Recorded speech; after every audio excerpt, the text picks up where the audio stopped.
एक सोने का महल, एक सुंदर रानी और एक राजकुमार जिसकी किस्मत में राजा बनना लिखा था, लेकिन उसने सब कुछ छोड़ दिया।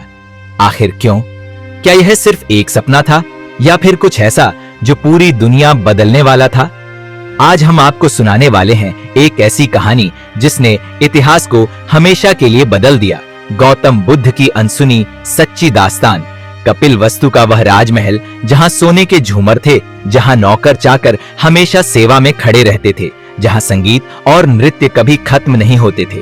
इसी महल में जन्मे थे राजकुमार सिद्धार्थ गौतम, राजा शुद्धोधन और महारानी महामाया के पुत्र। राजा ने यह तय कर लिया था कि उनका बेटा एक महान सम्राट बनेगा। सिद्धार्थ को दुनिया की हर खुशी मिली, महल, धन दौलत, पत्नी यशोधरा और एक प्यारा बेटा राहुल। लेकिन फिर भी उनके मन में कुछ अधूरा था। एक दिन जब सिद्धार्थ अपने घोड़े पर महल से बाहर निकले तो उन्होंने कुछ ऐसा देखा जिसने उनकी पूरी सोच बदल दी। पहला दृश्य, उन्होंने एक बूढ़े आदमी को देखा जिसके चेहरे पर झुर्रियां थीं, जिसके पैर कांप रहे थे। दूसरा दृश्य, उन्होंने एक बीमार आदमी को देखा जो दर्द से कराह रहा था। तीसरा दृश्य, उन्होंने एक शव यात्रा देखी जहां लोग किसी अपने को खोने का दुख मना रहे थे। सिद्धार्थ के मन में सवाल उठा, क्या यह जीवन का सच है? क्या हर इंसान को एक दिन बूढ़ा, बीमार और फिर मरना ही है? यह सवाल उनके मन में बैठ गया। सिद्धार्थ समझ चुके थे कि जीवन सिर्फ सुखों से भरा नहीं है, बल्कि दुख भी इसका अभिन्न हिस्सा है। लेकिन इस दुख से बचा कैसे जाए? एक रात जब पूरा महल सो रहा था, सिद्धार्थ अपनी पत्नी यशोधरा और बेटे राहुल के पास गए। उन्हें सोते हुए देखा, लेकिन बिना कुछ कहे चुपचाप दरवाजे से बाहर निकल गए। उन्होंने अपने घोड़े कंथक को लिया और अपने विश्वास पात्र सेवक चन्ना के साथ महल छोड़ दिया। अब यह राजकुमार नहीं, बल्कि एक भिक्षु बनने की यात्रा थी।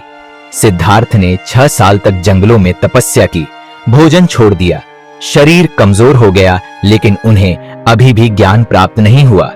एक दिन एक लड़की सुजाता ने उन्हें खीर दी और कहा, अगर वीणा के तार बहुत ढीले होंगे तो संगीत नहीं बजेगा, और अगर बहुत ज्यादा खींच दिए तो टूट जाएंगे। तभी सिद्धार्थ को एहसास हुआ, सच्चा ज्ञान तो मध्यम मार्ग में है। सिद्धार्थ ने बोधि वृक्ष के नीचे ध्यान लगाना शुरू किया। रात भर ध्यान किया और जब सूरज की पहली किरण पड़ी, उन्हें ज्ञान प्राप्त हो गया। अब वह सिर्फ सिद्धार्थ नहीं थे, अब वह बुद्ध बन चुके थे। अब उन्होंने दुखों से मुक्त होने का मार्ग खोज लिया था, जिसे पूरी दुनिया को सिखाने वाले थे। दोस्तों, इस कहानी से हमें क्या सीख मिलती है?